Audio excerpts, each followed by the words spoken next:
സർക്കാരിന്റെ നിയമ ഭേദഗതികളിലെ അനീതികൾ തിരിച്ചറിയാതെ മലയോര ജനത കൈയടിക്കുന്ന രീതിയിലേക്ക് മാറിയിരിക്കുന്നു എന്ന് doctor Mathew Kuzhalnadan MLA planters club കുടുംബസംഗമം ഉദ്ഘാടനം ചെയ്ത് പുളിയൻമലയിൽ സംസാരിക്കുകയായിരുന്നു അദ്ദേഹം. പ്ലാന്റേഴ്സ് ക്ലബ്ബ് വാർഷിക ജനറൽ ബോഡിയും കുടുംബസംഘവുമാണ് നടന്നത്. ആമയാറ്റിലെ സ്വകാര്യ റിസോർട്ടിൽ വെച്ച് നടന്ന പരിപാടി മാത്യു കുഴൽനാടൻ MLA ഉദ്ഘാടനം ചെയ്തു. ലഹരി മാഫിയ സ്കൂൾ കുട്ടികളെ അടക്കം പിടിയിലാക്കുന്ന സ്ഥിതി തുടരുകയാണ്. നാളുകളിൽ ഇത് വലിയ വിപത്തായി മാറും. ഇന്ന് കേരളം നേരിടുന്ന ഏറ്റവും വലിയ വെല്ലുവിളിയാണ് യുവജനങ്ങൾ വിദേശ രാജ്യങ്ങളിലേക്ക് കുടിയേറുന്നത്.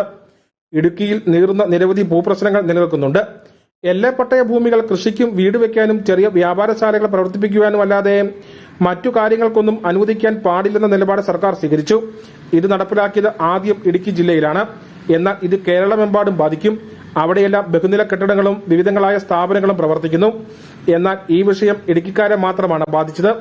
ഈ നിയമം കേരളമെമ്പാടും ബാധിക്കുമ്പോൾ കേരളത്തിലെ ഏറ്റവും വലിയ വ്യവസായങ്ങളടക്കം എല്ലപ്പട്ടയ ഭൂമിയിൽ ഉൾപ്പെടുന്നു. ഇത് വലിയ അപകടമുണ്ടാക്കുമെന്ന് സർക്കാർ മനസ്സിലാക്കിയതോടെയാണ് മാറ്റങ്ങൾ കൊണ്ടുവരാൻ നടപടികൾ തുടങ്ങിയത്. ഇപ്പോൾ കഴിഞ്ഞ സെപ്റ്റംബർ 9 വരെ എല്ലപ്പട്ടയ ഭൂമി നിയമം ലംഘിച്ച് നിർമ്മിച്ച നിർമ്മാണങ്ങൾക്കെല്ലാം സർക്കാർ അനുവദിക്കുന്ന രീതിയിൽ നിയമം സാധൂകരിച്ചു കൊടുക്കുക എന്നുള്ളതാണ് സർക്കാർ നിലപാട്. ഈ അനീതി സർക്കാരിന്റെ വലിയ നേട്ടമായി കൈയടിക്കുന്ന രീതിയിലേക്ക് മാറിക്കഴിഞ്ഞിരിക്കുന്നുവെന്നും അദ്ദേഹം പറഞ്ഞു. കാര്യങ്ങൾ ഞാൻ പറയുന്ന നേരത്തെ തീരുമാനിക്കുന്ന ഡിസിഷൻ മേക്കിംഗ് ടേബിളിൽ ഒരു അജണ്ടയായി പ്ലേസ് ചെയ്യാൻ നമുക്ക് പറ്റിയിട്ടുണ്ടോ ഇല്ലയോ എന്നൊരു കാര്യം I don't think so. It's not an agenda before the government.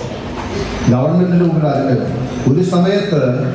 ഒരു സമയത്ത് കേരളത്തിന്റെ സമ്പദ്ഘടനയിൽ സമ്പദ് വ്യവസ്ഥയിൽ ഏറ്റവും കൂടുതൽ നിർണായകമായ പങ്ക് വഹിച്ച മേഖലയാണ് പ്ലാന്റേഷൻ എന്ന് പറയുന്നത്.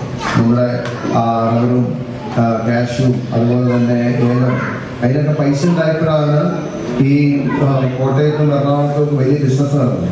അല്ലാണ്ട് എല്ലാ പൈസ എറണാകുളത്തുണ്ടായ പൈസയല്ല, എല്ലാ പൈസയും കോട്ടയത്തുണ്ടായ പൈസയല്ല.